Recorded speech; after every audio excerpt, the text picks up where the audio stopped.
উপদেষ্টা পরিষদে থাকে তাহলে এই উপদেষ্টাদের অধিকাংশই কিন্তু এনসিপি কে সাপোর্ট করবে। স্বয়ং প্রধান উপদেষ্টা নিজে বলেছে যে ছাত্রদের একটি দল গঠন করা দরকার, যেখানে প্রেস সচিব নিজে বলে নাহিদ ইসলাম আগামীতে প্রধানমন্ত্রী হতে পারে। তো সেই জায়গায় আগামীতে প্রধানমন্ত্রী নাহিদ ইসলামকে বানানো এবং এনসিপি কে ক্ষমতা আনার জন্য যে সরকার কাজ করছে না তার নিশ্চয় মানে এনসিপির পিতা কে আসল পিতা কে সেটা মনে হয় হান্নান মাসুদ ভালো বলতে পারবে। এই প্রশ্ন আমাকে না করে তাকে করাই বেটার। দেখেন, যখন হান্নান মাসুদ জামাত নেতার বা জামাত ব্যবসায়ী তিনি গাড়ি সার্ভিস পান তখন তারা আসলে জামাতের মুখপাত্র হন না। আর টকশোতে যখন আমরা বিএনপি, জামাত বা এনসিপি বা অন্য দলের আলোচনা সমালোচনা করি তখন আমরা সেই দলগুলোর মুখপাত্র হয়ে যাই। অথচ আমি কোনো বিএনপির নেতার গাড়িতে চড়ি না বা বিএনপির কোনো নেতার কাছ থেকে আর্থিক সাপোর্ট নিই না বা গাড়ি সার্ভিস নিই না। তো যাই হোক, আরেকটু উত্তর দিই, যেহেতু আমাদের ছোটো ভাই হান্নান মাসুদ তিনি বললেন একসময় আমাদের সাথে রাজনীতি করেছেন, আমাদের সাথে ভালো সম্পর্ক আছে। তিনি এটিও বললেন যে টকশোতে যে আলোচনায় হোক না কেন আবার ভিতরে আমাদের সম্পর্ক আছে। হ্যাঁ, স্বীকার করি, টকশো শেষ হলে হান্নান মাসুদ আমি একসাথে কোলাকুলি হ্যান্ডশেক সবই হবে। কিন্তু কিছু বিতর্ক তিনি বা মিথ্যাচার এখানে করেছেন, আমি সেগুলোর একটু উত্তর দিই। তিনি বলেছেন যে গণ অধিকার পরিষদ তারা চেয়েছে আমরা এক হই, এটা মিথ্যা। যখন নুরুল হক নূর হামলার শিকার হলো তখন এনসিপি নেতৃবৃন্দ তারা নুরুল হক নূরকে দেখতে গিয়েছেন এবং সেখানে উভয় পার্টি একসাথে আলোচনা করেছে। যে এদিকে আমরা দেখেছি যে হান্নান মাসুদের উপর বিভিন্ন জায়গায় অঘটন ঘটেছে, হামলার শিকার হয়েছে। এমনকি আমরা দেখেছি যে হাসনাত আবদুল্লাহর গাড়িতে হামলা হয়েছে, সার্জিসের গাড়িতে এ ধরনের হামলা হয়েছে, এমনকি গোপালগঞ্জে তারা আক্রান্ত হয়েছে। এদিকে আবার আমরাও আক্রান্ত হচ্ছি, মানে নুরুল হক নূর, আমি বা আমাদের অন্যান্য সহযোদ্ধারা।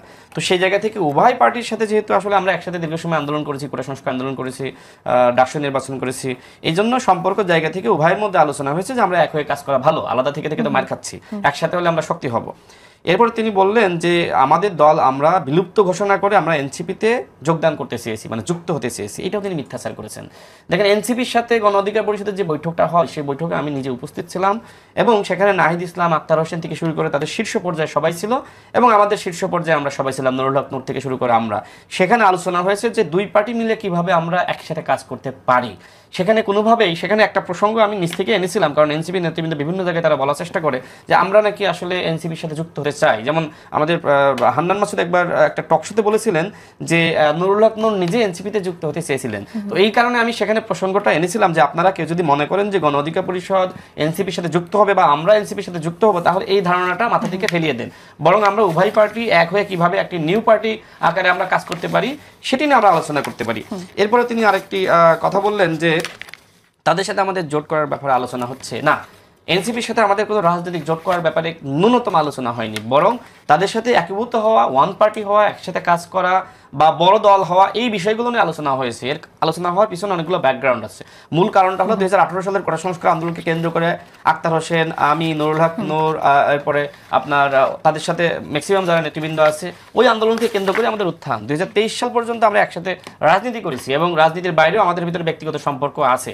যারা ছাত্র উপদেষ্টা তাদের সাথে আমাদের যোগাযোগ, তাদের যোগাযোগ, অর্থাৎ সব মিলে আমাদের ভিতরে একটা ভ্রাতৃত্ব জায়গা আছে, যেটা হান্নান মাসুদ বলেছে এইটা সত্য। বাট বাকি যে কথাগুলো তিনি বললেন এইগুলো আসলে আপনার মানে আপত্তিকর। আমি আসলে আমি আরেকটু উপদেষ্টাদের নিয়ে বলতে চেয়েছিলাম, সেটা একটু বলি। শুধু বিতর্ক সৃষ্টি করা বা কাউন্টার করলে এটা দর্শক ভালোভাবে নেবে না। দেখেন, আমি যেটি বলছিলাম, দেখেন বিএনপির পক্ষ থেকে কিছু উপদেষ্টাদের কর্মযোগ্য নিয়ে বিতর্ক সৃষ্টি করা হচ্ছে বা বলা হচ্ছে যে এরা বিতর্কিত বা এরা আসলে নিরপেক্ষতা হারিয়েছে। আবার একই কথা বলছে যে আমাদের পক্ষ থেকে, একই কথা বলছে এনসিপির মানে পক্ষ থেকে। তাহলে যদি প্রত্যেক দল যদি 4 জন করে আপনার মোটামুটি বিতর্কিত উপদেষ্টার অনুসন্ধান পায় তাহলে আপনার 3 × 12 জন উপদেষ্টা। তাহলে ভাই যদি বললেন যে একমাত্র প্রধান উপদেষ্টা ছাড়া আসলে কারণ নিরপেক্ষতা আমরা দেখছি না। তো আমাদের দলের পক্ষ থেকে শুরু থেকে কিন্তু আমরা এই কথাগুলোই বলছিলাম যে এই উপদেষ্টারা যে ধরনের আচরণটা করতেছে, বিশেষ করে 3টা দলকে গুরুত্ব দিচ্ছে। ভাই যেটা বললো যে এভাবেই হোক এনসিপি কে তারা আসলে তৃতীয় পজিশন তৈরি করে দিচ্ছে। দেখেন, আমি একটি দলের নাম বলি, ইসলামী আন্দোলন বাংলাদেশ। আমরা সোহরাওয়ার্দী উদ্যানে তাদের সমাবেশটা দেখেছি।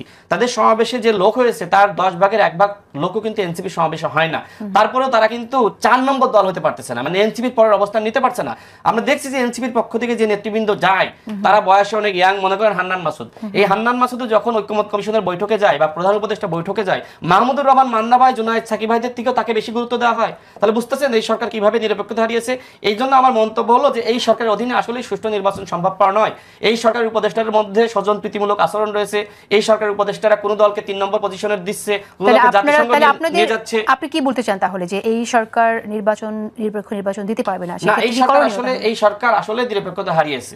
তো সেই জায়গায় আমার কাছে মনে হয় যে কিছু উপদেষ্টাকে এই জায়গা থেকে বাদ দিতে হবে। আমরা দুই একজন উপদেষ্টার নামই আমি এর আগে বিভিন্ন সময় বলেছি, আজকে বলতে চাই না, বাট এই উপদেষ্টারা, এই যে যারা এখন পূর্ণাঙ্গ প্যানেল রয়েছে, এই পূর্ণাঙ্গ প্যানেল যদি এই উপদেষ্টা পরিষদে থাকে তাহলে এই উপদেষ্টাদের অধিকাংশই কিন্তু এনসিপি কে সাপোর্ট করবে। স্বয়ং প্রধান উপদেষ্টা নিজে বলেছে যে ছাত্রদের একটি দল গঠন করা দরকার, যেখানে প্রেস সচিব নিজে বলে নাহিদ ইসলাম আগামীতে প্রধানমন্ত্রী হতে পারে। তো সেই জায়গায় আগামীতে প্রধানমন্ত্রী নাহিদ ইসলামকে বানানো এবং এনসিপি কে ক্ষমতা আনার জন্য যে সরকার কাজ করছে